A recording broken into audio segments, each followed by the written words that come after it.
법이라는 게 있는데요. 법이, 이거 조심스럽기도 하고요. 법이 공평해요? 안 공평해요? 공평해야 되죠. 이렇게 얘기하면 되잖아. 공평해야 되는데, 가만히 이렇게 보면, 이게 법이요. 잘 아는 사람한테는 무기가 되는 것 같은데, 저같이 법을 모르는 사람한테는 이게 되는 일인지 안 되는 일인지 모르겠고, 이게 진짜 법적으로, 어느 때는 그 법도, 진짜 이게 진짜 법인가 싶을 정도의 법도 있습니다, 그거. 도둑놈이 예를 들어서 강도가 우리 집 베란다를 우리 집 못 넘어온다. 우리 집 8층이니까. 6층이니까. 우리 집은 아니라 1층이야. 1층인데 베란다에 막 강도가 막 들어오는 거예요. 지금 막 들어오는 거예요. 근데 내가 일어나가지고 잠에서 깨가지고 거실에서 화장실 가는데 거실에서 딱 마주쳤어요. 집에는 내 아내하고 딸들이 막 자고 있어. 여러분 어떻게 하시겠어요? 그때 정신 차리고 잠깐만요. 119 전화할게요. 왜 이런 거 아닌데잖아, 그게. 내 가족들이 지금 자고 있어요? 이거 지금 밤에 복면을 쓰고 들어왔는데 누군지 알지를 못해. 이게 지금 어떤 짓을 할지 알아요? 몰라요? 몰라. 그래서 들어오는 놈을 갖다가 베란다에 막 넘어 올라오는 놈을 갖다가 제가 집에 있는 이 방망이 하나 찾아가지고 막 의자를 갖다 들어가지고 방망이 없으니까 의자를 들어가지고 넘어오는 놈을 갖다가 막 셀 쳤어. 그 강도가 들어오다가 뚝 떨어졌어. 그 잡혔을까 안 잡혔을까? 잡혔지. 막 뛰어나가지고 막 팔다리를 제가 뒤로 해가지고 막 꺾게 하고 누르기 막 해가지고 막 조기 해가지고 막 신고해가지고 막 잡았지. 근데 영창에는 누가 가냐면요. 저도 영창 가더라고. 법이 그래요. 왜냐면 아직 집을 침범하지 않았다는 거예요. 침범하려고 한쪽 다리만 올려놨지 아직 들어오지 않았는데 그 강도가 강도짓을 한 것도 아니고 한쪽 다리를 집어넣어서 물론 주거 침입이 형성이 되긴 해요. 그래서 보니까 그 강도는 강도짓을 했어 안 했어요? 아직 안 했더니 훔쳐가고 있어요 없어요? 없어요. 그러니까 뭐가 되냐면 주거 침입죄. 저는요 그 강도가 무기가 있는지 없는지 나는 확인을 못했어. 근데 나는 무기를 들고 쳤어. 특수폭행이 되는 거예요. 한장하겠네. 내 그 강도들은 뭐라 그랬어요? 너 내 손에 안 죽은 게 다행이라고 감사원금이라 이래야 될 거 아니에요. 맞아요 아니에요? 넌 내 손에 안 죽은 게 다행이지. 제가 운동 좀만 했으면 너 죽었어. 내가 군발이 같았으면 넌 죽은 거지. 막 군합발로 한 대 맞으면 사형이잖아 이거는. 그러니까 왜냐하면 내 가족의 목숨이 지금 달려있는데 이게 어떻게 될지 모르는데 아직 안 했다 이거지. 그러니까 법은요. 근데 그걸 또 어떻게 또 법을 잘 알아서 이 법을 어떻게 해석하고 어떻게 적용하는지에 따라서 내가 무죄가 될 수도 있고 요즘에는 또 그렇게 됩니다. 또. 이 법이 가만히 보면 강자한테 강하고 약자한테 약한가? 그런 생각이 들 때가 있고 강자 편인가 약자 편인가?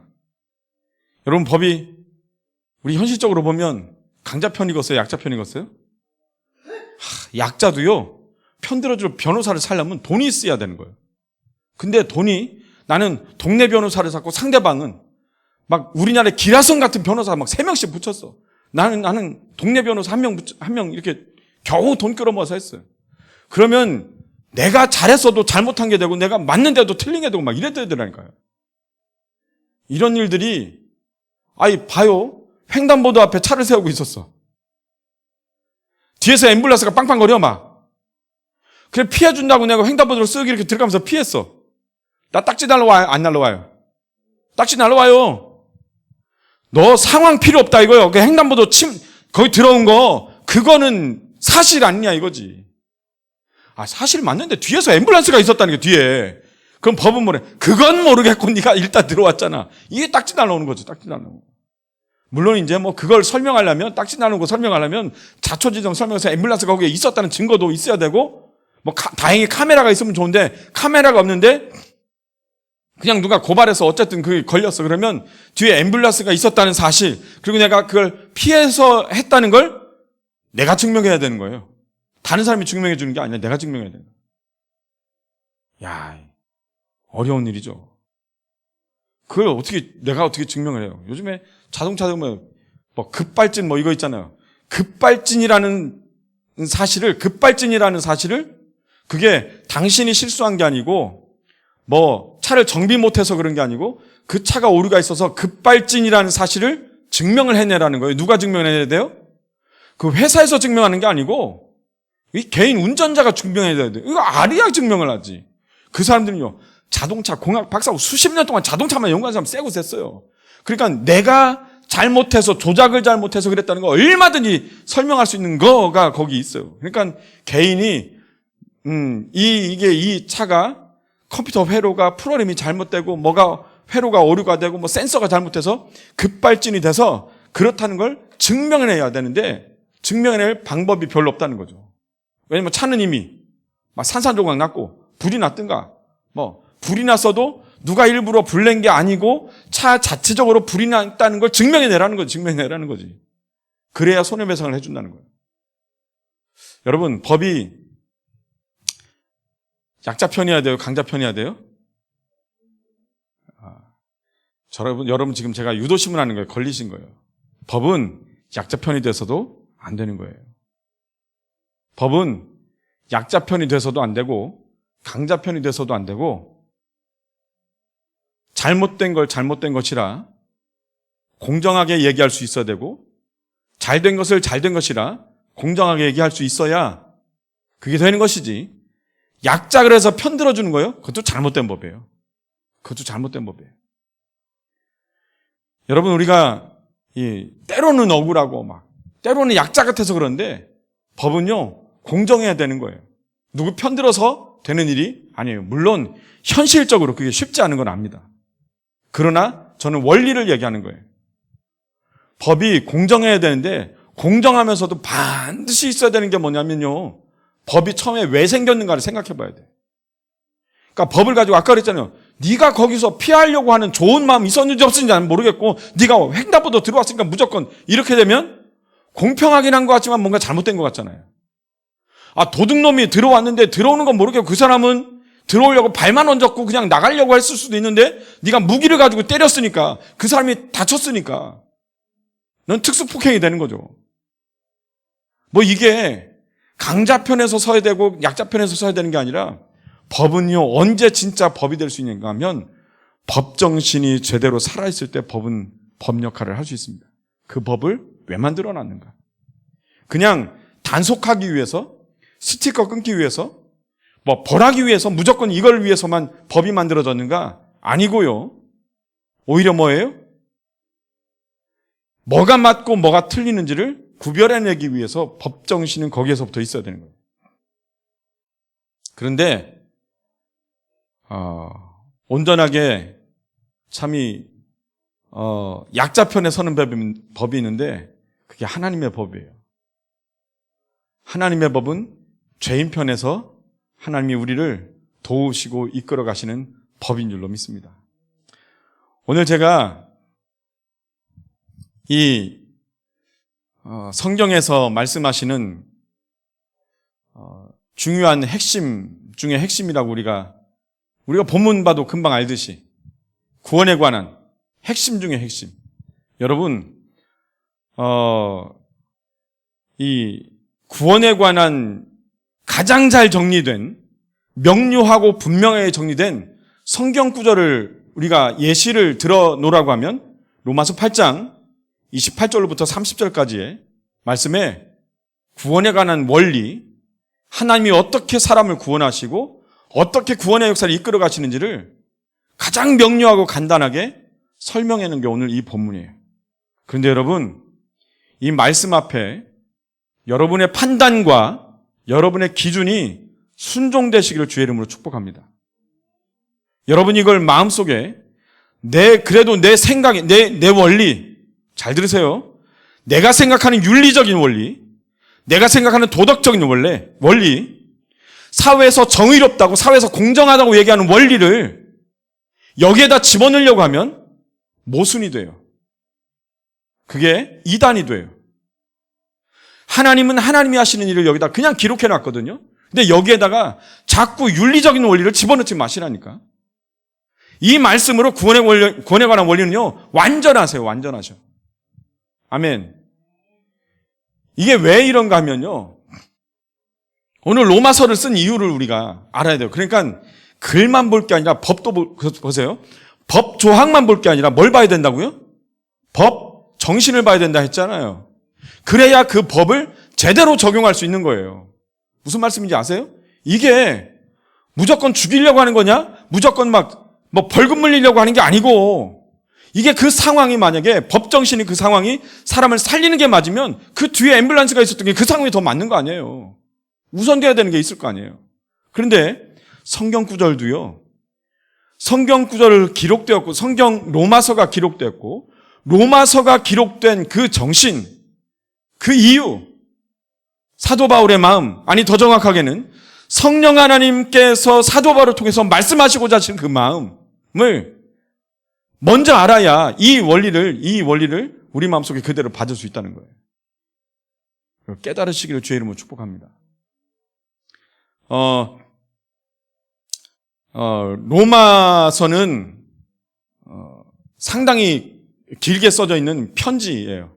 사도 바울이 고린도 지역에서 사역하고 있을 때, 그때 고린도 지역, 갈라디아 지역 이쪽에 그동안 사역하면서 보내시면서 뭘 많이 부딪혔냐면 신학적인 오류들을 사람들이 갈등하는 걸 막 많이 보게 됐어요. 그러던 중에 마침 그때 당시에 로마 제국으로 이루어졌던 거기에 수도였던 로마 있죠, 로마. 지금으로 말하면 이태리의 수도 로마. 거기에 교회가 세워져 있는데, 다시 말하면 거기에 복음이 전해졌다 안 전해졌다. 복음이 전해지고 믿는 자들이 거기 교회를 이루고 신앙생활을 하고 있는데, 그들 중에 지금 뭐가 문제가 있냐면 성경 교리적인, 특별히 구원에 관한 오류적인 생각들이 막 들어가는 거예요. 그 생각들이 막 들어가니까 구원에 관한 교리가 흔들려. 이 구원에 관한 복음에 예수님이 우리를 구원하셨다, 하나님이 죽으신 예수를 살리셨고 그래서 구원을 완성하셨고 하나님의 전적인 은혜로 우리를 구원하셨다, 예수를 믿음으로 우리가 구원을 받는다, 이 원리를, 인간적인 원리가 들어가니까 이게 흔들리기 시작하고요. 잘 들으세요. 그 교회에 갈등이 일어나요. 파가 나누어지고 막 갈등이 일어나요. 어디 교회예요? 로마 교회예요. 이유는 뭐에서부터 시작돼요? 믿기 싫어서가 아니에요. 여러분 이거 잘 들으셔야 돼. 싸가지 없어서 이런 사람들이 막 부딪히는 게 아니고요. 재정류가 빼돌려서 이런 것만 문제가 아니고 열심히 하려고 하는 사람들끼리 부딪히게 돼요.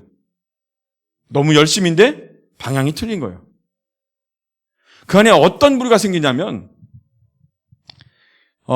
이 로마 제국이라고 하는 데가, 그 로마가 있는 데가 예루살렘 유대인들에서 입장에서 보면 이방 지역이잖아요. 근데 거기에 복음이 전해졌어요.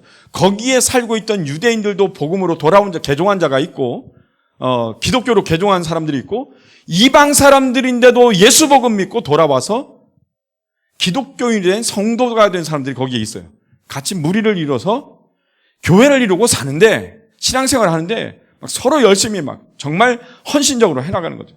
특별히 로마는 고위 관료들도 많았어요. 이방 사람 중에. 돈 많은 사람도 많았죠. 수도 서울이니까.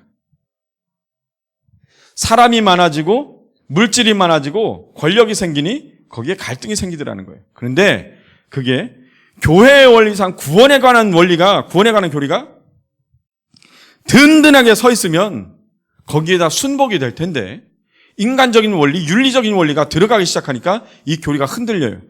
교리가 흔들리니까 교회가 흔들리는 거예요. 무슨 말씀이 이해되세요?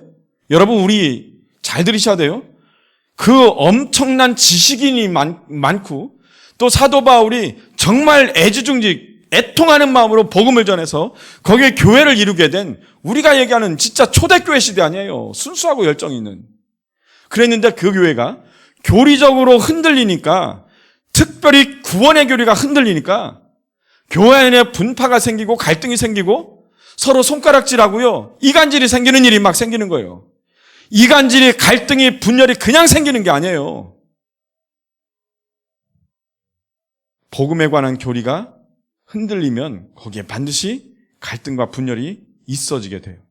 여러분, 우리 인생이 때로 방황하고 때로 암담하고 때로 암흑 같고 어두워 안 보이는 것 같지만 그 문제 때문에가 아니라 우리 안에 복음의 원리가 든든하게 자리 잡으면 회복되는 줄로 믿습니다. 우리가 왜 흔들리냐고요? 원망할 거리가 있어서가 아니라 이 원리가, 이 복음이 마음속에 정말 든든하게 매일매일 세워지고 매일매일 우리가 이 복음 앞에 묶여 살면요, 세상이 우리를 묶어가지 못해요. 아멘. 그게 내가 복음으로 묶어있는 이게 자꾸 흔들리니까 내가 원망하는 그 제목에, 내가 눈물 흘리는 그 제목에 내가 자꾸 흔들리는 거예요. 혼돈이 되는 거예요. 로마 교회가 그랬듯이. 로마서는요, 로마에 있는 이방 사람들에게, 이게 안 믿는 사람들에게 쓴 게 아니에요. 특별히 대부분의 바울 서신은요, 다 성도들에게 썼다는 사실을 잊지 마시기를 주의 이름으로 축복합니다. 믿는 사람들, 성도들에게 1차적으로 써서 보여준 거예요. 보낸 거예요. 교회에 갈등이 있잖아요. 교회에 혼돈이 있잖아요. 왜 그 교회에 복음으로 사랑으로 뭉쳐져야 되는 왜 그 교회에 혼돈이 있는가? 복음의 원리에 뭐가 들어가요? 인간의 윤리의 원리가 내가 갖고 있는, 내가 옳다라고 하는 정의로운다고 생각하는 정의의 원리가, 공평의 원리라고 생각하는 그 공평의 원리가 복음 안에 자꾸 들어가니까 그게 깨지게 돼요. 근데 여러분 생각해 보세요. 이게 윤리적으로 맞는데 분명히, 그리고 사회학적으로도 이게 공평이고 정의인데 이게 분명히 맞는 건데 그게 왜 복음에 들어가면 이게 복음의 원리가 깨지는가 하는 거예요. 우리가 복음 앞에 순종하지 않고 인간적으로 내가 맞다라고 생각하는 거, 고집스럽게 맞다라고 생각하는 거, 사회의 정의라고 생각하는 거 다 집어넣는데 왜 이게 복음의 원리하고 부딪히느냐는 거예요. 맞는 건데, 맞다고 생각하는데. 왜 그래요? 여러분 기억하셔야 돼요. 복음은 원래 공평한 게 아니에요. 무슨 말씀이 이해되세요? 하나님이 원래 공평하게 원리가 나오질 않아요. 사회학적으로 보면 이건 불공평한 거예요. 아니, 대가도 없는데 믿으면 구원받는 게 공평해요?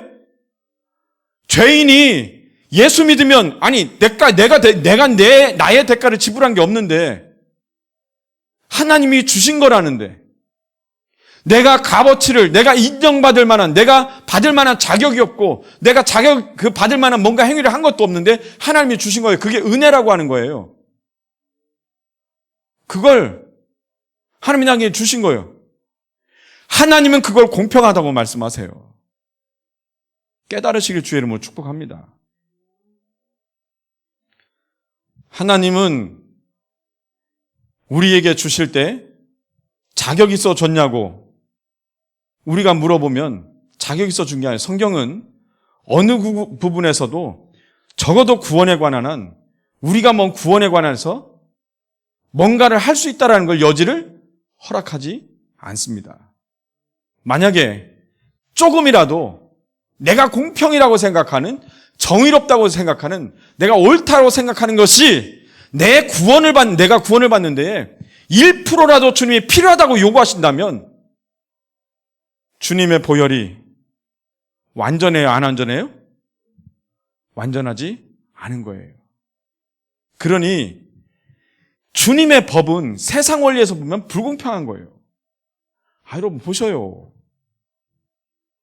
300명이 10만 명을 이겼다는 게 공평해요? 300명이 무슨 진짜 무술의 달인이요? 자기네가 자기네 칼로 막 이겼어요? 하나님이 천사를 보내서 이겼잖아요. 그 싸움이 공평해요? 다윗과 골리앗 싸움이 공평해요? 아니, 물론 이제 골리앗이 이겼으면 이게 공평하다고 보겠죠. 근데 다윗이 이겨버렸어요? 다윗이 그러니까 원래 사회적으로는 건장한 크기에 어려서부터 훈련받고 무기 다루는 거 훈련받고 훈련한 사람이 이겨야 되는 게 맞는 거 아니에요? 하나님이 누구 편했어요? 다윗 편했죠. 그 앞에 골리앗이 와서 다윗이 던지는 돌 한 방에 무너진 거죠. 골리앗이 10명이 왔어도 상관없어. 할렐루야. 10명이 왔어도 승부는 이미 정해져 있어요. 자, 잘 들으세요. 다윗이 아니고 다른 사람이 나왔다. 그럼 이 싸움은 어떻게 됐을까요? 그래도 이스라엘 쪽에 하나님이 편히 서 계시기 때문에 하나님의 편에서 승리하는 줄로 믿습니다. 골리앗이 중요한 게 아니라 다윗이 중요한 게 아니에요. 쓰임받은 다윗이 감사해야 되는 거지 다윗이니까 쓰임받은 게 아니란 말이에요. 물론 하나님이 원래 다윗을 쓰시려고 기름 부었죠. 그런데 딴 사람이 없어서 할 수 없어 넣었으냐 이게 아니란 말이에요. 사람의 기준으로 볼 때 다 아니었어. 그 형들 다 아니었어. 눈으로 볼 때는 뭐예요? 야, 건장하다, 잘생겼다, 훌륭해 보인다, 눈이 초롱초롱하다 막 이랬는데 그거 다 아니라는 거예요. 뭐 하고 있어 지금 다윗은요? 양치고 있는 다윗. 군사훈련 받았던 것도 아니에요. 형들은 지금 막 열심히 노력해가지고 자기 성과를 가진 거 아니겠어요? 하나님이 그 편을 들어주신 게 아니에요. 여러분 잘 들으셔야 돼요. 이게 그냥 우리 구원에 관해서 우리 할 게 없으니까 맘대로 살아도 된다. 우리가 열심히 노력하는 거 안 해줘야 된다. 이 얘기를 하는 게 아니에요. 하나님이 어떻게 구원하시는가? 하나님의 역사를 지금 말씀드리는 거지. 사도 바울이 하나님이 구원에 관해서 어떻게 원리를 펴나가시는가를 얘기하시는 거지. 너희들이 성도들이 맘대로 살아도 된다. 이걸 얘기하는 게 아니란 말이에요. 이게 오해하기 딱 쉬운 거란 말이에요. 여러분 이걸 기억하시기를 바랍니다. 로마 교회가 갈등이 생기는데 그 갈등의 원초적인 거는 그 분열이 생기는데 복음의 원리를 흔드는 세상의 원리들이 자꾸 들어와서 충돌하게 되는데 잘 들으세요. 누구라 그랬어요? 교회 안에 성도들끼리 갈등이 있다 그랬죠? 그럼 세상의 원리를 들고 들어온 게 누굴까? 성도죠, 성도. 근데 그 마음속에 뭐가 있었냐면 왜 이런 일이냐면 특별히 갈등이 어디에 있냐면 원래 유대인들이면서 개종한 기독교인 성도하고 이방인이면서 기독교 안에 복음 안에 들어온 그 헬라파 기독교인, 헬라파 유대인은 아니고 헬라인 이방인들이면서 기독교인의 성도들이요. 열심히 교회에서 복음 앞에 무릎 꿇고 기도하고 헌신하고 말씀 묵상하고 했죠. 그런데 유대인들의 딱 마음속에 오는 게 있는 거예요. 뭐가 있는 거예요? 율법. 이거 생명이잖아, 그들한테. 이 사람들은 율법도 아예 모르고 율법도 지키지 않는데 구원받았다고 얘기해? 우리는 율법을 어려서부터 막 지키는 걸 배우고 율법을 지금도 나는 열심히 지키면서 내가 열심히 지키는데 율법을 열심히 지키면서 예수 믿는데 이 사람들은 이방인이라는 이유 때문에 율법 안 지켜. 그런데 구원받았다는 거예요. 이게 사람의 원리에 공평하다는 생각이 안 드는 거지. 그들 생각에는 거지. 나는 얼마나 열심히 노력했는데. 예? 자기는 어렸을 때, 우리 유대인들은 어렸을 때 얼마나 연습하고 얼마나 훈련하고 지금도 막 율법을 지키려고 얼마나 하면서 내가 예수 믿게 되는데, 예수 믿고 그러는데 얘네들은 아무것도 안 지킬? 얘네들은 그런 것도 안 지킨다 막 이렇게. 음식 아무거나 다 먹는다. 자기네 문화니까. 여러분 우리는 지금 율법을 얼마나 지키는 것 같으세요? 우리 율법 지켜요? 안 지켜요? 저는 오늘 또 몇 가지를 깼어요. 먹지 말라는 건 먹었네. 안 먹어야 될 건 먹고 막 그랬네. 여러분 율법을 지켜서 구원받아요? 이 말이 그냥 율법을 막 거슬려도 된다 막 이 얘기를 하는 게 아니에요. 원리를 얘기하는 거야. 하나님이 말씀하신 원리를. 율법을 지킴으로 구원을 받는 게 아니에요. 근데 유대인들은 그걸 가지고 이들에게 요구하기 시작해요. 야, 니네 율법을 지켜야지. 그래도 율법인데 지켜야지. 자기네들은 열심히 율법 지켜서 원래 처음의 복음은 예수 피로 내가 구원받고 예수님의 피로 내가 의롭다 함을 받아서 구원을 받은 걸 믿었는데 점점 생각이 자기가 맞다라고 생각하는, 공평하다고 생각하는, 정의롭다고 생각하는 생각들이 이 원리에 들어오니까 말씀드렸죠. 하나님의 법은 공평하지 않습니다. 하나님이 편에 있으면 거기가 무조건 이기는 거예요. 되는 거예요. 아멘.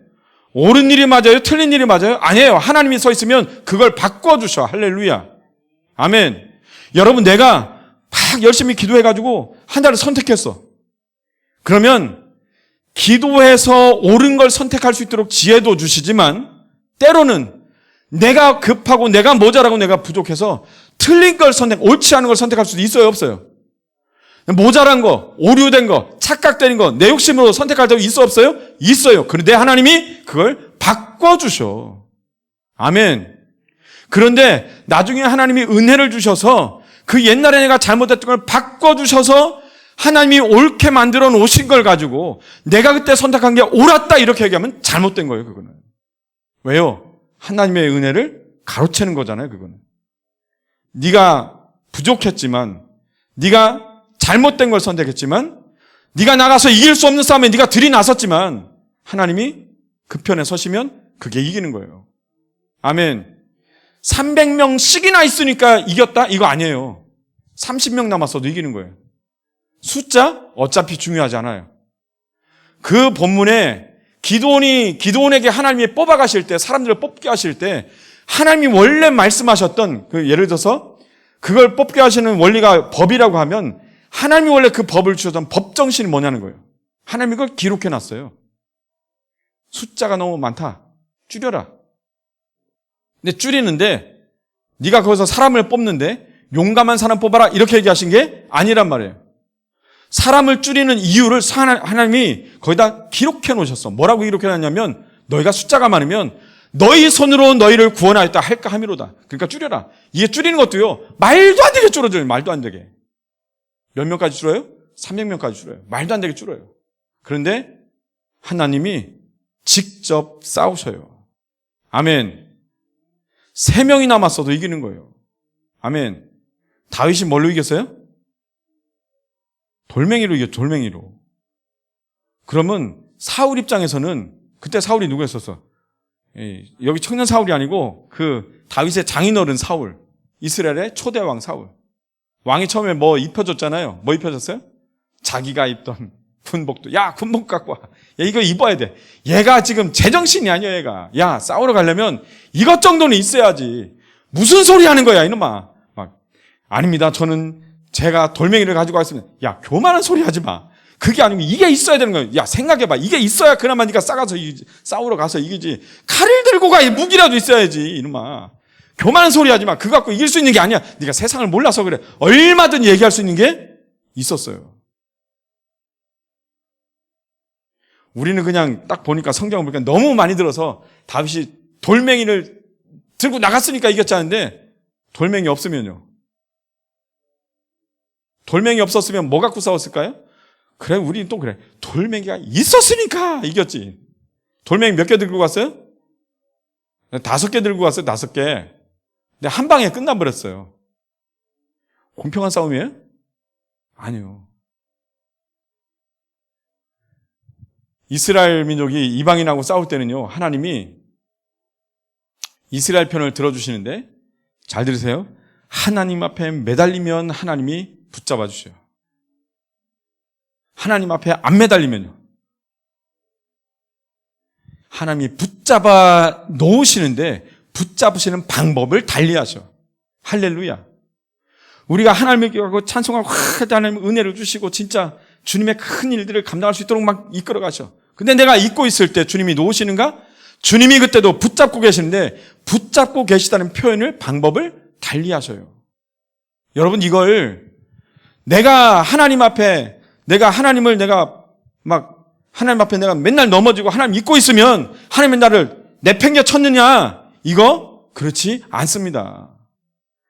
잘 들으세요. 다시. 그렇다고 해서 나는 막 내 마음대로 살아야 된다 이 얘기를 하는 게 아니고 구원의 원리를 얘기하는 거예요. 아멘. 하나님이 하시는 일을 말씀드리는 거예요. 아멘. 우리가 막 살아야 된다는 이 얘기를 하는 거 절대 아니에요. 성경이 그렇게 가르치지 않아요. 오늘 구원의 원리가 흔들렸던 로마 교회에 또 갈라디아 교회에서 있었던 갈등, 고린도 교회에 있었던 갈등을 사도 바울이 고린도 지역에 있을 때 쭉 정리를 해서 보냈던 그 교회를 회복시키기 위해서 보냈던 편지가 로마서 16장까지 기록된 로마서고, 로마서 16장 중에서도 가장 엑기스라고 하는 게 가장 중간에 8장에 여기에 중간에 이렇게 들어 있는 거예요. 사실은 오늘 이 구절이 하나하나 구체적으로 정말 원리에 따라서 하나하나 우리가 분석하고 이 말씀을 하나하나 이렇게 뜯어서 설명하려면 정말 시간이 많이 걸리겠지만 하다가 안 되면 또 내일 오전에 또 하고 요약해서 또 필요한 만큼만 우리가 해서 오늘 이 말씀을 마음속에 잊어버렸거나 혼돈되거나 이게 다른 것들, 불순물들이 들어온 거 있으시면 오늘 말씀 앞에 깨끗하게 정리하는 시간 되시기를 주의 이름으로 축복합니다. 아멘. 그래서 이 또 한 주간 동안 이한희 목사님께서 오셔서 이렇게 강의를 딱 하고 하셨는데 제가 갑자기 부흥회로 인도하면 또 어색할 것 같아갖고 오늘은 저도 이렇게 설명을 좀 하면서 해갈게요.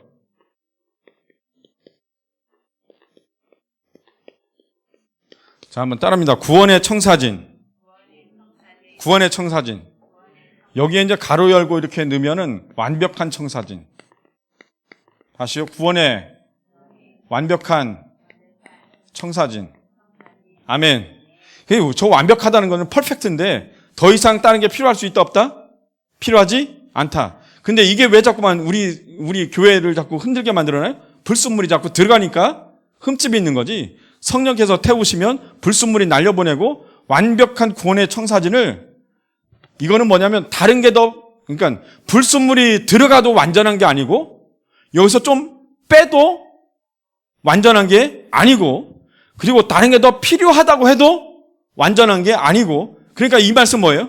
하나님의 구원의 원리를 말씀하시는 데 있어서 여기에 본문에 나온 이 원리는 다른 게 원리가 더 이상 필요한 게 아니고 그냥 그대로 완벽한 줄로 믿습니다. 아멘. 이제 한간에 이제 막 헷갈리는 것들이 있어요. 구원은 영원한가?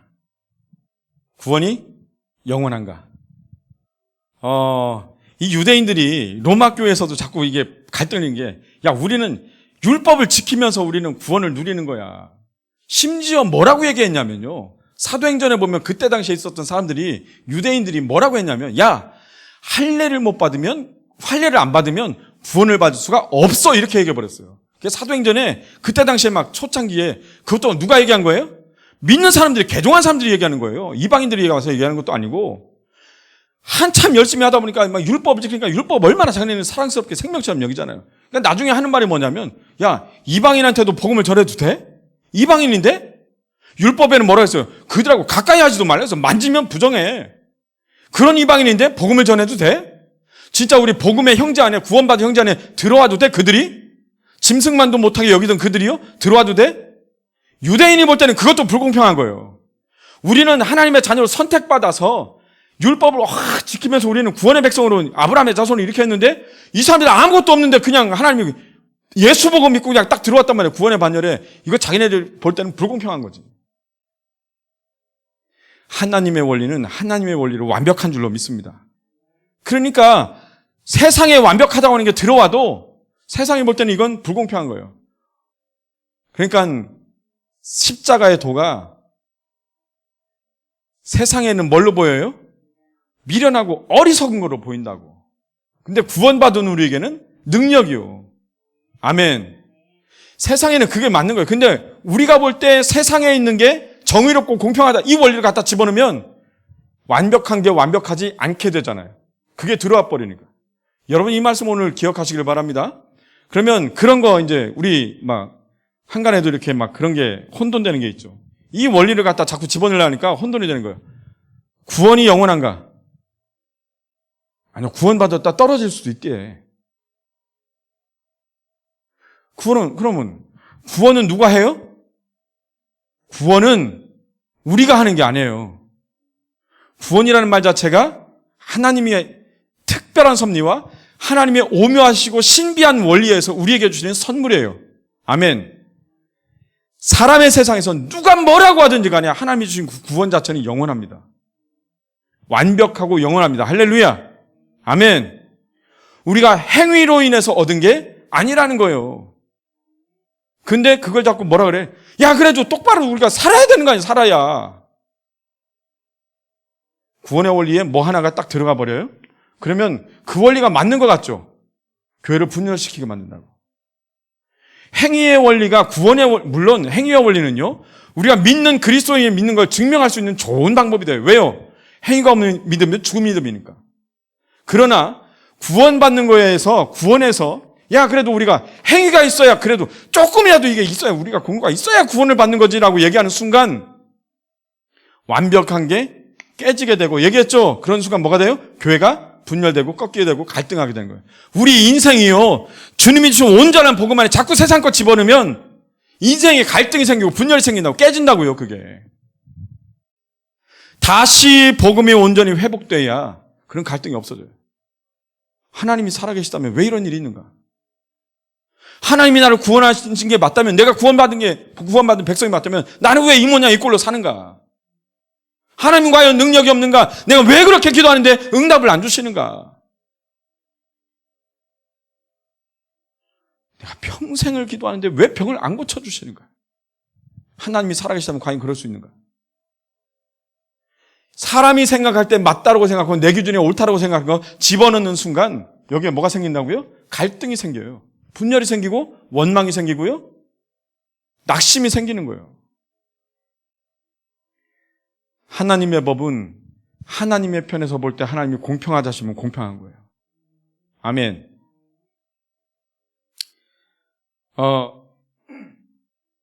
구원이 영원한가? 구원은 영원합니다. 내가 얻은 것이기 때문에, 내가 얻은 게 아니고 하나님이 주신 거예요. 진짜 만약에 구원이 끝날리면 어떻게 돼야 돼요? 하나님이 걷어가 버리시면 그럴 수도 있어요.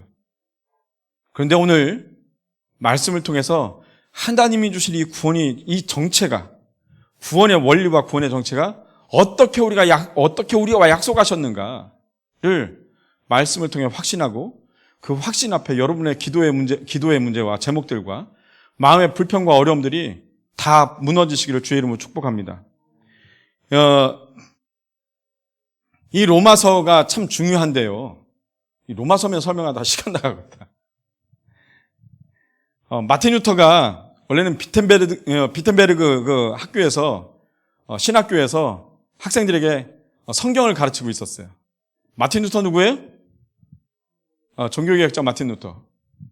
비텐베르그 신학교에서 성경을 가르치고 있었어요. 그때 마침 뭘 가르치고 있었냐면 이 로마서를 가르치고 있었던 거예요. 로마서를 학생들에게 막 가르치는데 가르치면서 속에 자기가 불을 받아버렸어요. 그때까지만 해도 우리 지금 말하는 캐톨릭의 원리가 그냥 성도들은 성경을 알 권리도 없고 말해도 못 알아들어. 그러니까 뭐요? 이 교주란다. 신부들이 얘기하는 것만 들어야 돼. 얘가 성경을 볼 수 있는 능력도 없고, 그래서 이 성경은 거룩한 언어 라틴어이기 때문에 이걸 영어로 번역해서도 안 되고, 번역하면 다 잡아 죽였던 때가 그때예요. 그리고 막 말도 안 되는, 그러니까 자기네들만 성경을 갖고 있으니까 말도 안 되는 원리들을 막 얘기한 거예요. 면죄부 얘기하고 막, 연옥설 얘기하고, 그리고 성경에도 없는 걸 막 만들어내고, 교황제도가 성경에 있지 않습니다. 여러분 뭐 얘기하면 천주교가 구교, 우리가 신교인데, 우리 신교라는 건요, 기독교를 얘기하면서 신교 얘기하면 안 돼요. 그거 잘못된 거예요. 종교개혁을 잘못 알고 있는 거예요, 그거. 여러분 보세요. 캐톨릭이 먼저 겠어요? 초대교회가 먼저 겠어요? 초대교회에 그러면 교황이 있었어요? 초대교회 뭐 이거 흔들고, 모자 쓰고 흔들고 막 이랬냐고. 그런 거 없었단 말이에요. 초대교회는 우리가 지금 계승해서, 그 정신을 계승해서 지금 믿고 있는 이 신앙이 초대교회의 신앙인 줄로 믿습니다. 아멘. 초대교회는요, 캐톨릭주의가 아니고 복음주의예요. 아멘.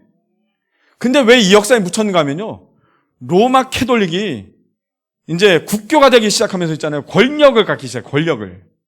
그러면서 권력과 물질과 타협하면서 복음주의 원리를, 진짜 누구든지 예수 믿으면 구원을 얻는다는 이 원리를 얘기하면 자기네들이 설 자리가 없으니까 그걸 전부 다 이단시치고 말고 전부 다 밟아버렸어요. 다 죽여버렸죠. 마녀 사냥하면서 다 죽여버렸죠.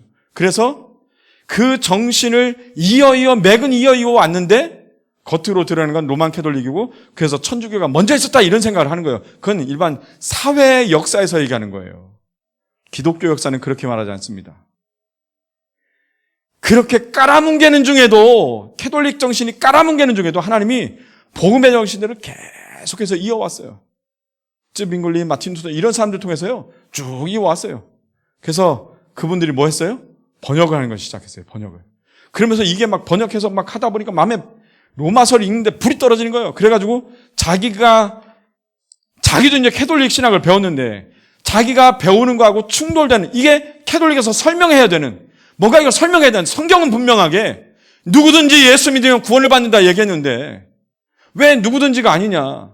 그리고 누구나 이 말씀을 믿어야 되는데 왜 누구에게나 허락하지 않고 자기네들만 소유하고 있냐.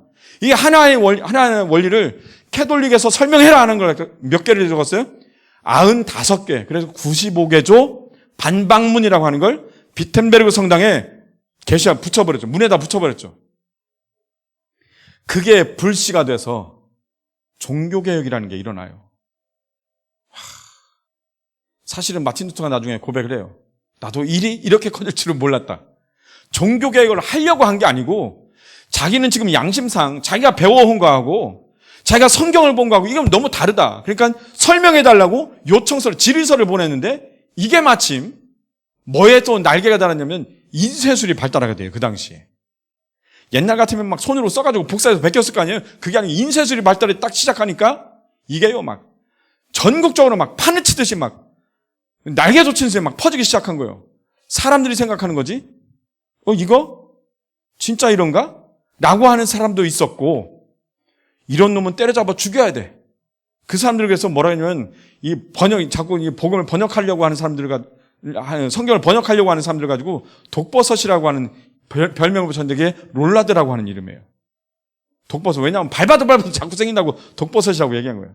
근데 그 중에 어떤 사람이 있는가 하면요. 나도 이렇게 생각했었는데. 용기가 없어 말하지 못했는데. 나도 이게 맞는데. 근데 그걸 맞다라고 마음속에 생각하는 그 마음에 성령께서 불씨를 또 막 불을 일으켜요. 거기에 목숨 걸고 사람들이 여기저기서 일어납니다. 그래서 종교개혁이라는 게 일어나요. 마틴 루터가 화형대 앞에 섰어요. 교황이 그때 기회를 한번 줍니다. 만약에 네가 지금이라도 마음을 바꾸면, 지금이라도 네가 그 95개조 반박문이 반박이 아니라 그게 맞다라고 인정을 하면, 네 마음을 바꾸면 살려줄게. 화형대 앞에서 마틴 루터 그렇지 않았습니다. 화형대 앞에서 교황에게 복음을 전했어요. 그리고 화형당한 거예요. 여러분, 로마서는 그런 복음의 중심 원리가 있는 거예요. 왜 그랬을까요? 그때 당시에 최강의 권력을 갖고 있었던, 최고의 부귀영화를 누리고 있었던 로마라는 지역 안에 세워졌던 로마 교회가 갈등을 일으킬 때, 특별히 구원에 관한 문제로 갈등을 일으킬 때 그 구원의 원리를 설명한 오늘 이것이 로마서. 오늘 이 말씀이 우리가 아멘으로 받는다면 우리 안에 흐트러져 있던 것이 정리가 되고 하나님의 전능하신 주권적인 구원하신 역사에 찬송하고 감사할 수 있고 기뻐할 수 있는 줄로 믿습니다. 아멘. 말씀드린 것처럼 그러면 여기에 뭐가 있는가? 이 본문, 모든 것이 합력하여 선을 이루느니라, 이 본문 하나 때문에 또 오해하는 사람들이 많아요. 그러니까 이게 어떤 게 오해하게 되냐면, 그러면 우리가 모든 것이 어차피 합력해서 선을 이루니까 어떻게든 선을 이루니까 그냥 막 살아도 되지, 이렇게 얘기하는 게 아니라 했죠. 왜요? 하나님이 하시는 일을 지금 얘기한다 그런 거 아니에요. 하나님이 하시는 일. 그 하나님이 하시는 일, 이러니까 너희가 막 살아도 된다, 이걸 얘기하는 거 아니고요. 뭘 얘기한다고요? 하나님이 하시는 일을 말씀하고 있는 거라고요.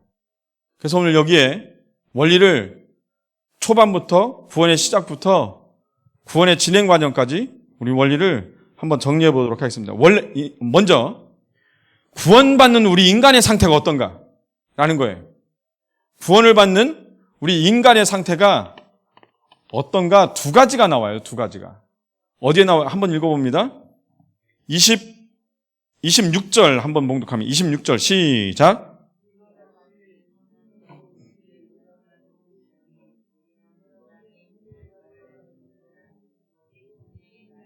탄식으로 우리를 위하여 친히 간구하시니라.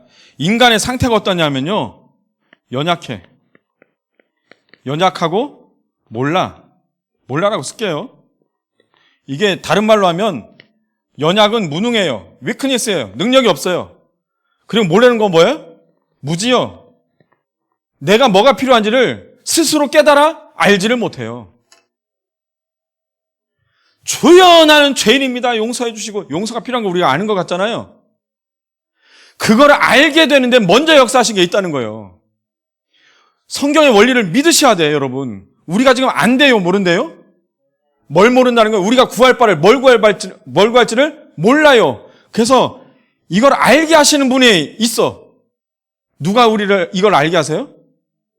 성령 하나님이 알게 하세요. 다시 말하면 성령 하나님께서 역사하지 않으면 우린 몰라요. 왜 몰라요? 우리 죽은 자거든요. 우리 죽은 자니까. 죽을 뻔했어요? 아니에요. 죽은 자예요. 이걸 믿으셔야 돼요. 그러니까 우리는 툭툭 건드려도 몰라요. 죄가 와서 우리를 툭툭 건드려도 우리는 모른다니까. 죽은 거라서. 내가 죄로 인해 죽은 걸 알려면 어떻게 해야 돼요? 성령께서 내 눈을 떠서 보게 하시고 내가 죄 때문에 죽었구나 알게 하시고 그 다음에 예수로 인해서 살아야 되는구나를 알게 하시는 거예요. 그래서 예수님께는 막 달려가게 그런 역할을 해주는 게 율법이에요. 아멘. 아멘. 성령께서 그걸 깨닫게 하셔요. 아멘. 우리는 연약해요. 능력이 없어요. 무능해요. 우리는 내 죄를 씻을 만한 능력이 없고요. 여기 무능에는 또 두 가지인데 능력이 없고 자격도 안 돼요. 힘이 없고 자격도 안 돼요. 네? 우리가 아마 인간의 한계니까 내가 내 자식이 죄 지은 거를 내가 대신 내가 뭐 감당할 수 있는가? 내가 인간이니까 한계가 아니라 이 두 가지가 없어서 그래요. 자격이 없어요. 내가 내 아들의 죄를 대신 덮었을 만한 자격이 없어. 왜냐하면 나는 이미 죄인이거든요. 능력 있어요, 없어요? 내 아들의 죄를 내게로, 내 자식의 죄를 내게로 옮겨올 만한 능력이 내게는 없어요. 이 두 가지가 있는 게 하나님이셔요, 하나님. 하나님이셔요. 아니, 하나님이 우리 죄를 사하실 때 그냥 하늘에서 용서함 받아라 이렇게 하고 끝날 수도 있는 거 아니에요? 아니에요. 하셔야 돼, 이걸 하나님이. 왜요? 하나님밖에 하실 수 있는 분이 없어요. 근데 말로 해서 되는 게 아니라 하나님이 약속하신 바대로 하셔요. 아멘. 그래서 이걸 짊어져야 돼. 그러니까 하나님은 영이신데, 아멘 좀 해봐요. 하나님은 영이신데 영으로 오시면 죄를 짊어질 수 있어요, 없어요? 짊어질 수가 없어요. 그래서 육신 입고 오신 거예요. 인간으로 오신 거예요. 아멘. 다시요. 하나님이신 그분이 죄를 용서하실 수 있는 능력이 있고 자격이 있으신 하나님이신 그분이 약속대로 우리를 구원하시려고 오시는데 영이신 채로 그냥 영으로만 오시면 될 수가 없어요. 왜요? 죽으셔야 되거든요. 그게 약속이에요.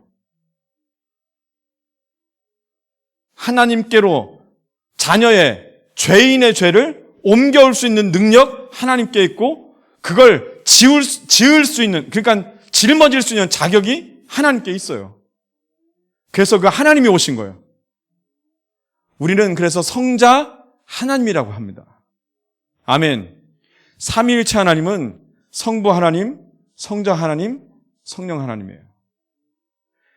그래서 예수님은 이 땅에 인간의 몸을 입고 오신 하나님이세요. 성자 하나님이세요.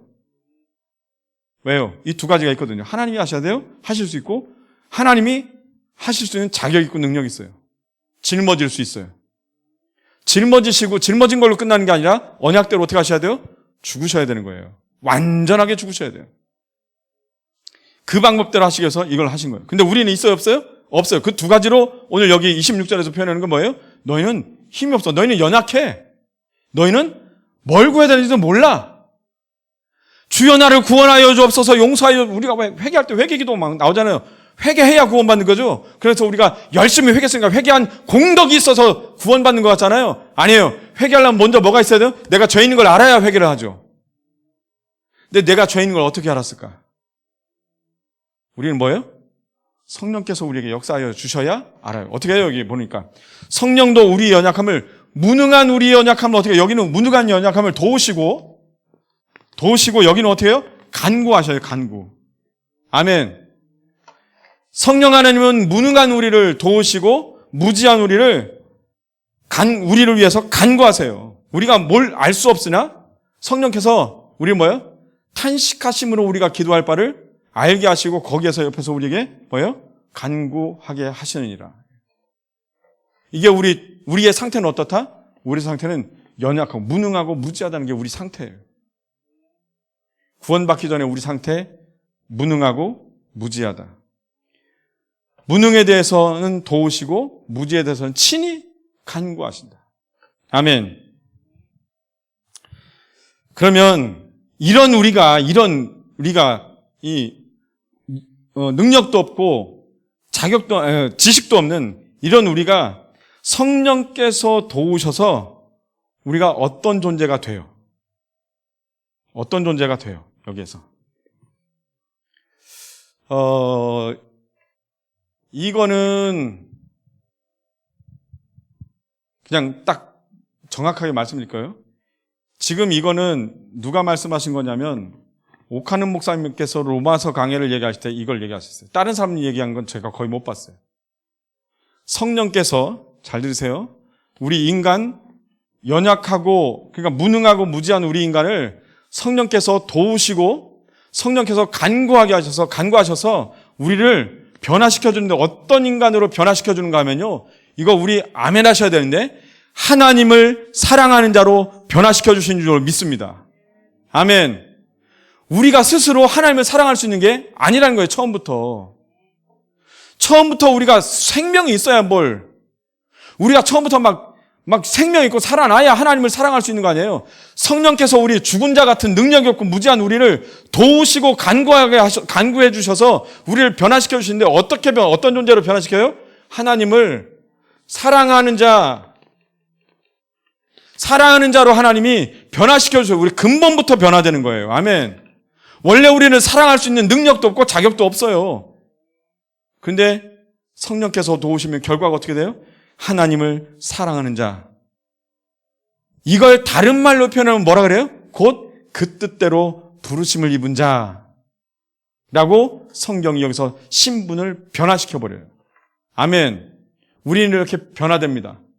아멘. 그런데 여기서 하나님을 사랑하는 자, 하나님을 사랑할 수 있는 자로 변화시키는데 우리에게 요구되는 게 있는가라는 거예요. 하나님이 먼저 도우셔서 우리가 그렇게 될 수 있는 줄로 믿습니다. 그러니까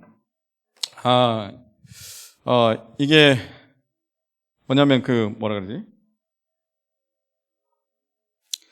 정의, 공평하다, 공정하다 얘기할 때 내가 노력한 만큼 받는 게 공정한가? 그러면 우리 구원 받았어요? 못 받았어요? 그렇게 얘기하면 우리 구원 못 받아요. 구원 못 받아요. 이 공정의 원리라는 게 어떤 잘못된 오류가 있는가 하면 이런 거지. 특별히 열심히 사는 거, 특별히 열심히 공부해가지고 막 연구 엄청 많이 해가지고 사업으로도 성공하고 막 돈을 많이 벌고 이랬던 사람들이 이런 얘기도 하는 거예요. 그 착각을 하나 일으키는데 어떤 착각이냐면 내가 열심히 노력해서 열정적으로 살았고 열심히 연구하고 남들 잘 때 안 자고 그렇게 내가 공부해서 이 자리에 올랐으니 나는 지금 내가 누리는 걸 충분히 누릴 만한 자격이 있다고 생각하는 착각. 여러분 그거 공평하다고 생각하죠. 사회는 그걸 공평하다고 생각해요. 근데 신학적으로는 그건 공평하지 않아요. 왜요? 일단 먼저 사회적으로만 봐도 뭐예요? 그 사람이 이렇게 공부할 때 사회적인 조건들과 사회적인 상황들이 또는 물건들이 그걸 다 서포트해줘서 갖춰져 있으니까 자기가 그렇게 공부했지. 사업가로 말하면 자기가 아무리 물건을 잘 만들면 뭐해? 사람들이 사줬으니까 그렇게 돈을 버는 거 아니에요. 이걸 깨달으셔야 돼. 아멘. 이 사람들이 안 사주거나 이 사람들이 없으면 내가 아무리 훌륭한 물건을 만들어도 돈을 벌 수가 없는 거죠. 그럼 내가 열심히 연구해서 어쨌든 열심히 연구해서 내가 공부를 해서 내가 박사가 됐어. 그러면 내가 열심히 연구할 수 있는 그 기반이 되는 자료들은요. 내가 만들었어요? 아니잖아요. 누군가가 만들어 놨던 거 아니에요. 그냥 내가 컴퓨터를 막 열심히 진짜 잘했어. 컴퓨터는 내가 만들었나요? 누군가가 만들어 놓은 거 아니에요. 그러니까 나 혼자 질주해서 나 혼자 여기까지 올라온 게 아니란 얘기죠. 사회 모든 그런 것들의 메커니즘과 알고리즘이 다 있는 상태에서 내가 거기에서 이만큼 올라왔기 때문에 다시 그걸 사회에 환원해 주는 게 맞다는 거죠. 내가 그걸 받을 만한 자격이 있다고 생각하는 게 착각이란 말이에요. 뭐에서 나온다고요? 내가 열심히 노력하면 더 그런 착각에 빠지기 쉬워요. 근데 우리 하나님은 그걸 허락하지 않으세요. 자, 이걸 기억하셔야 돼요. 우리는 무능하고 무지한 걸 하나님이 구원의 청사진을 주셔서 그걸 통해서 우리에게 구원을, 완벽한 구원을 하나님이 이루시는 줄로 믿습니다. 아멘. 그러면 이제 그 다음에 구원의 원리를, 그랬던 우리를, 앞에 연약하고 무지하고 무능한 우리 인간을 하나님이 구원으로 이끌어 가시는데, 구원받은 하나님의 자녀로 이끌어 가시는데, 그 구원의 원리가 여기서 나와요. 이게 더 세세하게 나눌 수도 있어요. 신학적인 용어로 얘기하면 구원의 서정이라 그래요. 구원의 서정. 근데 그냥 오늘 본문이니까 본문에서 나온 걸로만 얘기할게요. 이 연결고리가 5가지가 있어요. 원리가. 이거 보면 뭐 생각나세요? 아우디 생각나요? 아우디는 4개고요. 네. 이 구원의 원리를 이렇게, 제가 이게 연결고리이기 때문에, 고리이기 때문에, 이게 끊어질 수 없는 고리이기 때문에 여기를 이렇게 연결고리를 제가 표현해 봤어요. 그럼 처음에 하나님이 뭘 하시는가? 하나님이 미리 아신다. 이걸 예지라고 해요. 성경 보니까 뭐라고 하냐면 29절에 하나님이 미리 아신 자들 또한 그의 아들을 미리 정하셨으니 미리 정하신 자들을 또한 부르시고 부르신 그들을 의롭다 하시고 의롭다 하신 그들을 영화롭게 한다. 이게 지금 단계거든요. 예지, 하나님이 미리 아신다. 이게 예지예요. 그리고 아신 뒤에 그 다음에 뭐 했대요? 아신 다음에 뭘 했다 그랬어요? 예? 아신 다음에 뭐 했다 그랬어요? 미리 정하셨다. 이걸 우리는 예정이라고 해요. 그 다음에 뭐가 나와요? 미리 정하신 다음에 우리를 부르는 걸 뭐라 해요? 소명이라고 해요. 소명하고 가끔 사명을 혼돈돼 하시는데, 소명은 부르신 거고요. 사명은 부르신 이유예요. 이해되세요? 사명은 부르신 이유고 소명은 부르심 그 자체가 소명이에요. 그리고 부르신 다음에 뭐 했대요? 부르신 다음에 우리를 의롭게 하셨대요. 의롭게 하신 게 뭐예요? 칭의라고 해요. 칭의. 그 다음에 의롭게 하신 다음에 뭐예요? 영화롭게.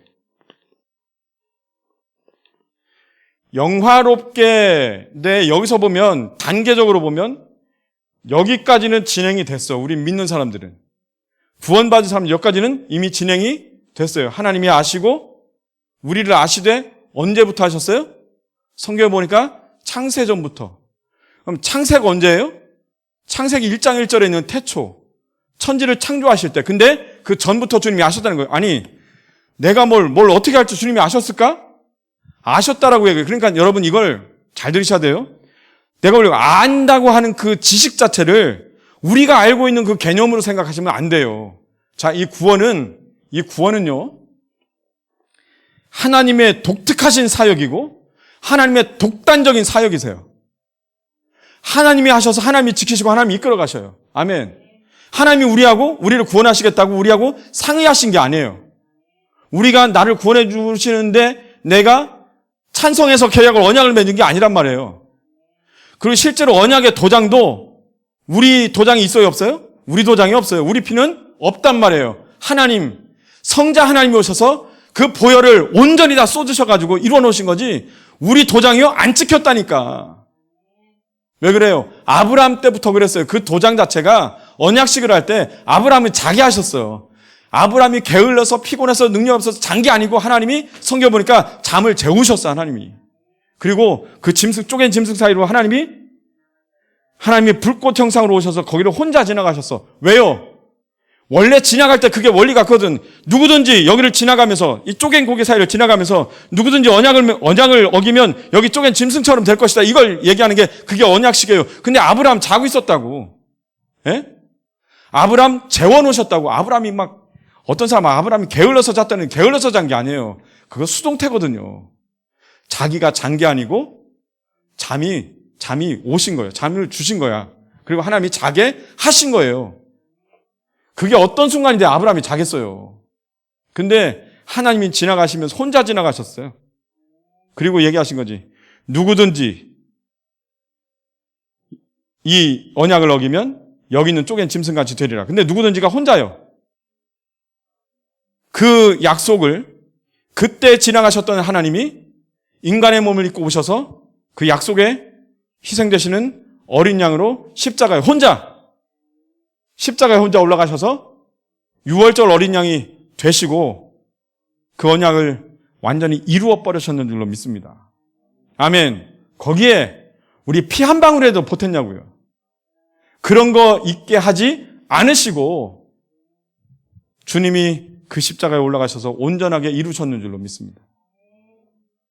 그래서 주님이 말씀하신 거 올라가셔서 다 주신 뒤에 다 이루었다 말씀하신 거죠. 그러니까 이 안다라고 하는 거를 우리 생각에 우리가 알고 있는 이 지식으로 얘기하면 돼. 이거는 하나님의 신비한 경륜 안에서 이루어진 역사. 우리가 글자로 이렇게 구원이라고 써서 그렇지. 여기에 필요한 이 예지도 안다라고 얘기할 때 하나님이 아시는 그 아시는 원리와 하나님이 알고 계시는 그 수준을 우리가 어떻게 그걸 간파하겠어요. 성경이 말씀하시는 기 때문에 그런 줄 우리가 믿으면 돼요. 아멘.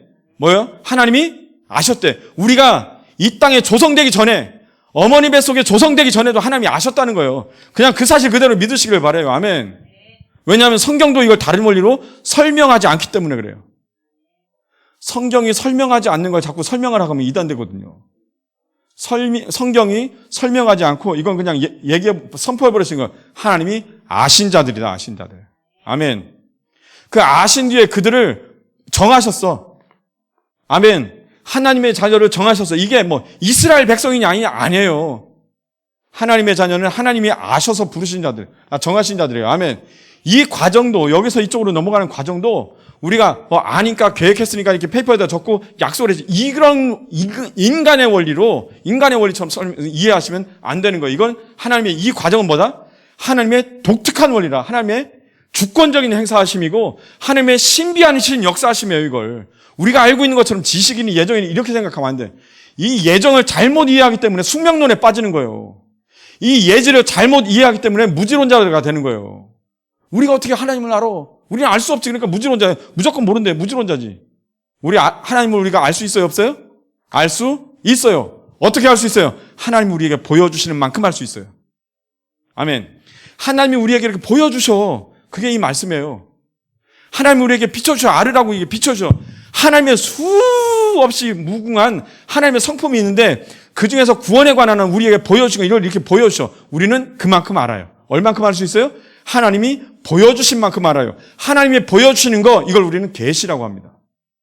그래서 이거는 무슨 말씀이라고 그래요? 계시의 말씀이라고 하는 거예요. 여러분 안다라고 하는 원리나 예정한다라고 하는 원리를 성경이 그냥 말씀하시는 것만큼만 믿으시면 돼요. 다 예정했네? 그렇게 빠지면 뭐가 된다고요? 숙명론이 된다고. 하나님 숙명론 얘기하잖아요, 성경에서. 아신다. 우리는 모르네. 어떻게 우리가 알아? 우리가 하나님 어떻게 알아? 이건 무지론자 되는 거예요. 다 이단이에요, 이단. 보세요. 사람이 합리적이다라고 생각하고 집어넣는 순간 뭐가 돼요? 자꾸 그게 다른 법이 된다니까요. 이상한 법이 되고 오류가 나고 모순이 되고 그걸 자꾸 맞다라고 여기면 그게 이단이 되는 거예요. 그 다음에 하나님이 예정하신 자들을 부르시는 때가 있어요. 이걸 소명이라 그래. 이 소명을 설교를 듣는 거, 복음의 초청 이거라고 이해하시면 오해가 생겨요. 예를 들면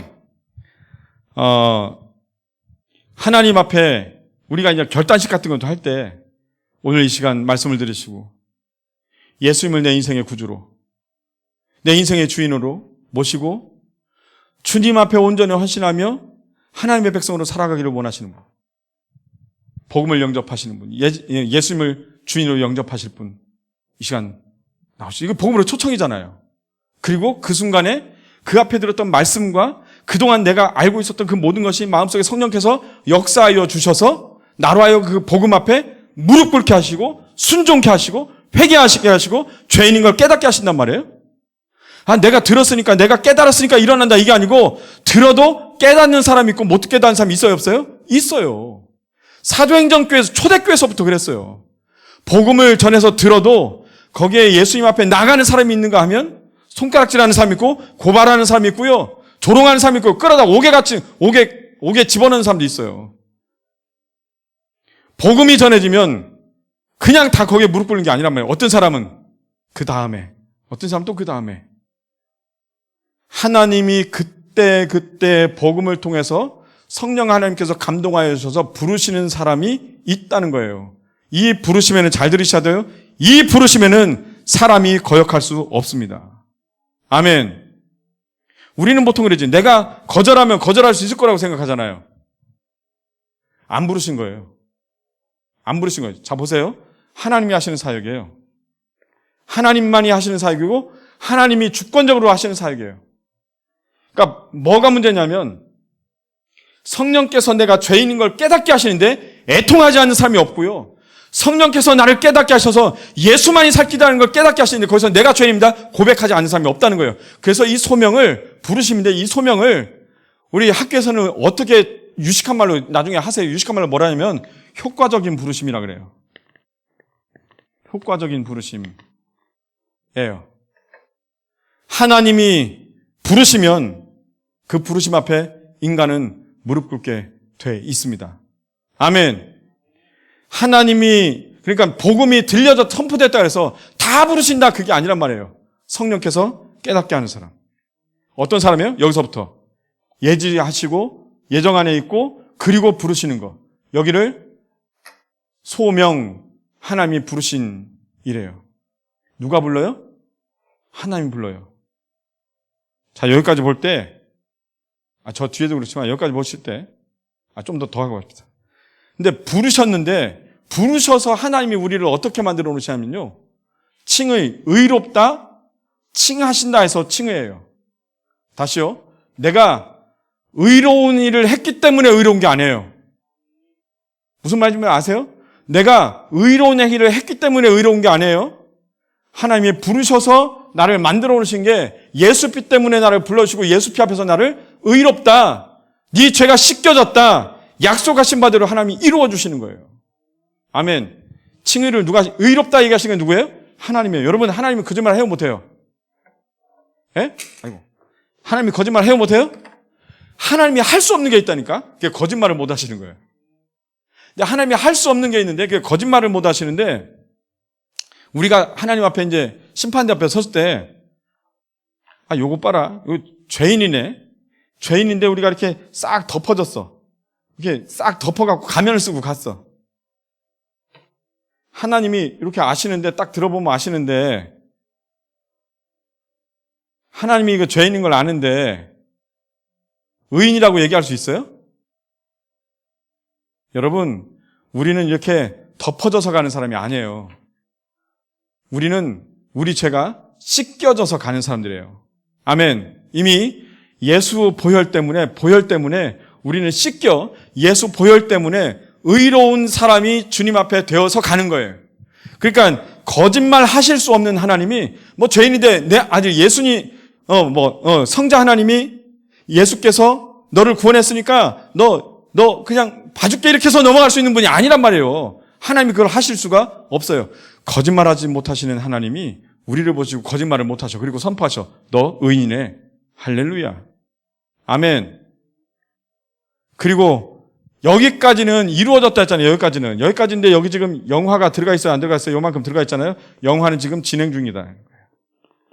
영화가 완전히 이루어지는 건 주님이 다시 오실 때 우리가 영화로운 몸으로 변화되고 주님 나라에 들어가면 영화로운 것까지 완전히 이루어지는 거예요. 이게 구원의 원리예요. 여러분 잘 들어보시면 여기에서 몇 가지 우리가 기억해야 될 게 있어요. 첫째는 여기까지 오게 하면서 자격을 요구하신 거 있어요? 성경에서? 자격을 요구하시지 않았어요. 하나님이 하시는 일을 얘기하신 거예요. 아멘. 여러분 이게 흔들리면 우리 자꾸 이상한 생각 든다니까. 이스라엘 백성이 우상 앞에 엎드렸을 때 하나님이 버려버려서요? 아니에요. 버림받은 것처럼 세상은 그렇게 보이지만 하나님 그걸 붙들고 계시는 방법이셨던 거예요. 때로는 심판하시고 때로는 재앙을 내리시고 이게 버리시기 위해서 하시는 방법이 아니에요. 살리기 위해서 방법인 줄로 믿습니다. 하나님이 오늘 우리를 이렇게 이끌어 가실 때 이미 주님이 아시는 거에는 우리 연약함을 다 아셔요. 이미 우리가 어떤 상황인지 어떤 성격인지 아시는데 우리를 선택하신 거예요. 정하신 거예요. 아멘. 이때부터도 우리가 자격이 있었던 세월이 아니에요. 자격이 없는 거예요. 그리고 이 문장, 오늘 여기 읽은 본문에서 여기까지에 우리에게 자격을 요구하신 게 없었다는 것 중요한 한 가지고, 또 한 가지는요, 이 문장에 연결고리, 끊어지는 고리가 없다는 거예요. 문장이 하나로 이어가요. 이건 무슨 말이에요? 제가 이걸 연결고리로 연결해 놓은 게 바로 그렇기 때문에 그래요. 문장이 뭐 했고, 끊고, 뭐 했고가 아니라 하나님이 이걸 든든하게 연결고리로 이어가시는 줄로 믿습니다. 그래서 성경에 보면 사도 바울의 신학이 뭐가 나오는 거예요? 야, 높음이나 깊음이나 뭐 유명한 거나 뭐든지 하늘 위에 거나 바다 속에 있는 거나 땅에 있는 어떤 피조물이라도 우리 주 안에서 하나님의 사랑 그 안에서 끊을 자가 없느니라. 할렐루야. 아멘. 그 어떤 피조물이라도 예수 안에 있는 하나님의 사랑에서 우리를 끊을 자가 있대요, 없대요? 구원이 영원하다, 안 영원하다? 구원이 영원하다. 이걸 잘 들으셔야 돼요. 이제 구원 놓칠 수도 있는 거 아닌가? 있는 거 아닌가? 그 구절을 해당 구절들이 있어요. 그걸 설명하시는 분들이 해당 구절이 있어. 그러면 그 구절이 아까 말씀드렸죠. 구절을 볼 게 아니라 구절만 볼 게 아니라 뭘 봐야 된다고요? 법을 볼 게 아니라 법만 보면 잘못되고 법 정신까지 봐야 된다 했죠. 그 구절이 기록했을 때 그 구절을 구원의 원리를 설명하기 위한 구절인가를 먼저 봐야 되는 거예요. 근데 이거는 뭐예요, 지금? 구원의 원리가 흐트러져 이단 사상에 흔들려 혼돈하고 있는 로마 교회에 구원의 원리를 다시 반듯하게 세우려고 성령 하나님께서 사도 바울을 통해서 기록하게 하신 거예요. 아멘. 그러니까 이거는 구원의 원리를 설명하려고 원래 기록된 게 맞다. 근데 다른 구절들 뭐 갖다 부딪혀도 뭐 떨어지는 것 같고 뭐 이런 거 해도 그게요, 구원의 원리를 설명하려고 기록된 것인가를 먼저 봐야 되는 거예요. 그걸 가지고 적용을 해야 옳게 되는 거죠. 이거는 구원의 원리를 설명해서 기록된 하나님의 정확한 말씀인 줄로 믿습니다. 아멘. 그러면 하나님이 여기에 우리의 조건을 요구하신 게 있어요? 아니에요. 하나님이 일방적으로 하시는 일을 우리에게 말씀해 주세요. 흔들려도, 연약했어도, 내가 지금 하나님의 자녀가 된 게 내가 맞고 내 안에 예수께서 주인 되신 것을 내가 영접하고 주님을 영접하고 내가 사는 인생이라고 하면요, 하나님이 회복시켜 가셔요. 고장나면 고쳐 쓰셔요. 막힌 거는요, 뚫어주시고요. 깨진 거는 보수하시면서 하나님이 쓰세요. 아멘. 방법이 인생마다 다를 뿐이에요. 이거를, 그래도 인간의 윤리적으로 공평하지 않고 내가 맞다고 생각하는 원리적으로 갖다 집어넣어봐요. 이상한 거 된다니까? 반드시 다른 데서 모순이 생겨요. 보세요. 하나님이 하시는 일이고 연결고리가 끊어지는 데가 없어요. 문장이 이렇게 돼요. 미리 정하신 그들을 부르시고 부르신 그들을 의롭다 하시고 의롭다 하신 그들을 또한 영화롭게 하시냐. 한 번도 끊어지지 않고 이게 이어가요. 아멘. 주님이 지켜가시는 줄로 믿습니다. 어떤 게 이걸 끊어가겠어요? 어떤 게 이걸 흐트러뜨리겠어요? 끊을 수 있는 게 있으면 한번 얘기를 해보시고, 우리를 주의 사랑 안에서 끊을 수 있는 게 있다고 얘기하는 성경 구절이 있으면 한번 얘기를 해보시라고요. 없다니까요. 이건 끊을 수 있다. 하나님의 사랑에서 하나님의 손에서 너를 뺏어갈 자가 없느니라 했는데, 있으면 어떻게 되는 거예요? 하나님보다 세야 되는 거 아니에요. 인간적인 원리 기준으로 갖다 집어넣으면 모순이 생긴다니까요. 이게 한 문장으로 쭉 이어지는데, 이 문장에 앞에서부터 문맥상 이렇게 보면 이 문장에 주어, subject, 주어가 한 개예요, 한 개. 주어가 하나예요. 다시 말하면 주어는 뭐예요? 하나님이에요. 뭐라고요? 주어는 하나님이. 그럼 주어 다음에 계속해서 이런 동사들이 계속해서 나오면 어떻게 해요? 거기다 다 집어넣으면 돼. 하나님이 아시고, 하나님이 정하시고, 하나님이 부르시고, 하나님이 의롭게 하시고 하나님이 영화롭게 하셨다. 이 하나님의 섭리를 깰 자가 없느니라. 아멘. 하나님이 살리시겠다고 하는데 그걸 깨치고 막을 사람이 있느냐는 거예요. 아멘. 이 땅에 그 어떤 피조물이라도 없는 줄로 믿습니다. 이거는 무엇을 위해서 설명해놨다고요? 성령 하나님께서 사도 바울을 통해서 구원의 원리를 구원의 원리를 잃고 있고 흔들려 있던 세상 윤리, 세상 원리 때문에 혼돈되어 있던 로마 교회 성도들을 다시 세우기 위해서 하나님이 정리해 주신 거다. 아멘. 이 모든 것들이 하나님이 하시고 끊어지지 않고 하시고 하나님이 하나하나 다 하시되 사실은 하나님이 이끌어 가시는데 우리에게 자격을 요구하지 않으세요. 이거 불공평한 거잖아요. 우리는 하나님이 부르시고 의롭게 하신 사람으로 누리며 살아가는 인생이 되어야 되는 거죠. 아멘. 자 보세요. 끌려가는 사람도 있어. 끌려가는 사람도 있어요. 이한희 목사님 설교하실 때도 강의하실 때 들으셨잖아요. 거기 불순종하면서도 출애굽의 길을 가요.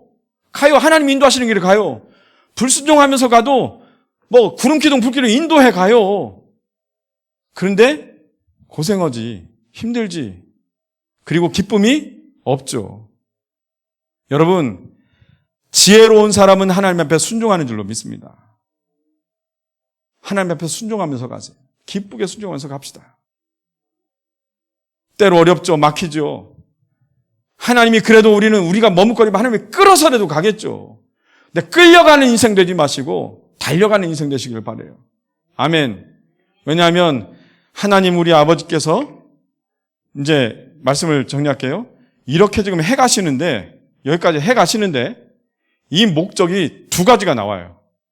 이 목적이 두 가지가 나와. 첫째 목적이 있으니까 한번 볼게요. 하나님이 왜 이렇게 이끌어 가시는가? 왜 이렇게 예지에서부터 영화까지 우리를 포기하지 않으시고 그 포기하지 않으시겠다고 약속하시고 하나님이 주권적으로 독립사역으로 하나님이 해가시겠다고 오늘 이렇게 말씀하시는가? 두 가지 이유가 있어요. 첫째는 29절 볼게요. 29절에 두 가지가 다 나오거든요. 29절 한번 봉독합니다. 시작. 다시요. 한 목소리로 시작.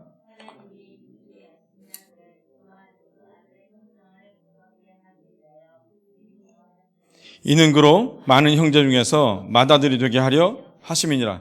첫째는 예수 형상 본받게요. 형상. 예수 형상을 본받게요. 이게 우리를 끌어가시는 하나님의 방향이 거기요. 아멘. 그저 내 인생 하나 행복하게, 내 인생 하나 기쁘게, 내 인생 하나 기도 제목 이렇게 하는 게 하나님의 목적이 아니고요. 뭐예요? 예수 형상 닮아게 본받게 하시기 위해서 끌어가는 거예요. 하나님이 아시고 정하시고 부르시고 의롭다 하시고 영화롭게 하시는 목적이 첫 번째는 뭐예요? 예수 형상을 본받게 하시기 위해서요. 아멘. 두 번째는요. 두 번째가 나오잖아요. 두 번째가 뭐예요?